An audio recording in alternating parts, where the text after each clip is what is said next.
Paano kung sabihin ko sa'yo na sa pinakamahalagang laban ng Gilas Pilipinas, posibleng mawala ang tatlong pinakamalalaking sandata nila? Walang Kai Sotto, walang QMB, at posibleng wala rin si Mike Phillips. Ito na ba ang pinakamalaking hamon ni Coach Tim Cone? Tara, pag-usapan natin.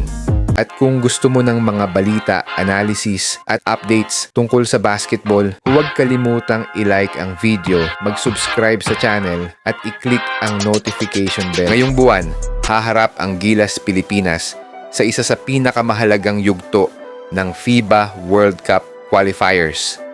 Ayon mismo kay Coach Tim Cone, do or die ang mga susunod na laro. Kasalukuyang nasa ibabang bahagi ng Group E ang Gilas na may 2 panalo at 4 na talo, kaya napakahalaga ng bawat natitirang laban. 2 ang home games ng Pilipinas ngayong FIBA window laban sa Jordan at Iran. Kapag napanalunan ito, malaki ang maitutulong para mag-advance ang Gilas. Pero habang excited ang mga fans at halos sold out na ang tickets, may isang malaking problema ang national team. At oo, literal na malaking problema. Dahil posibleng hindi makalaro ang 3 pangunahing big men ng Gilas. Una, si QMB na ayon sa mga ulat ay may health-related concern.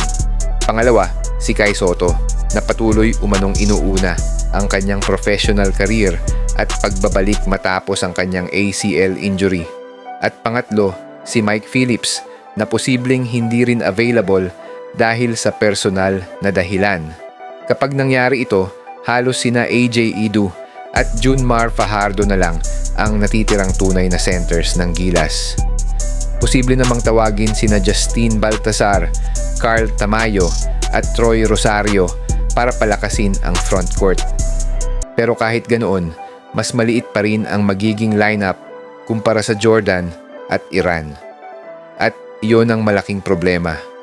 Parehong kilala ang 2 bansang ito sa kanilang malalaking players.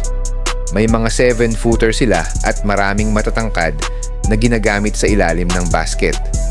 Ibig sabihin, mas mabigat ang responsibilidad ni Junmar at AJ Edu. Hindi rin sila pwedeng sabay na magpahinga dahil kailangang may tunay na center na laging nagbabantay sa pintura. Kung mapapasama man sa lineup sina Carl Tamayo, Baltasar at Troy Rosario, kailangan nilang magbigay ng mas malaking kontribusyon. Mas maraming minuto ang kanilang lalaruin at kailangan nilang sumabay sa pisikalan sa loob. Maging si Scottie Thompson at ang iba pang guards ay kailangang tumulong sa rebounding. Isa pang napansin ng maraming fans ay kung gaano kahalaga si Kai Sotto sa sistema ni Coach Tim Cone. Sa nakaraang window, sinabi mismo ni Coach Tim na kung biglang maging available si Kai, tatanggapin niya ito agad nang walang pag-aalinlangan. Ipinapakita lang nito kung gaano kalaki ang halaga ni Kai sa depensa, rebounding at rim protection ng Gilas. Pero marami rin ang nakakaunawa sa sitwasyon ni Kai. Hindi madaling isugal ang kanyang pangarap matapos ang mahabang recovery mula sa ACL injury.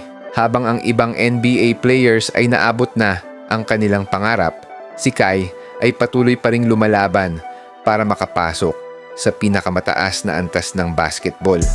Kaya naiintindihan kung bakit maingat ang bawat desisyon niya. Sa ngayon, wala pang opisyal na final roster ang Gilas. Pero kung sakaling hindi nga makalaro sina Kai Sotto, QMB at Mike Phillips, malaking adjustment ang kakailanganin ni Coach Tim Cone. Ang tanong ngayon, sapat na kaya ang kasalukuyang lineup para talunin ang Jordan at Iran? Ikaw, ano sa tingin mo? Kaya bang manalo ng Gilas kahit wala ang 3 big men? O kailangan pa nilang magdagdag ng panibagong malaking player sa roster? I-comment mo ang opinion mo sa ibaba.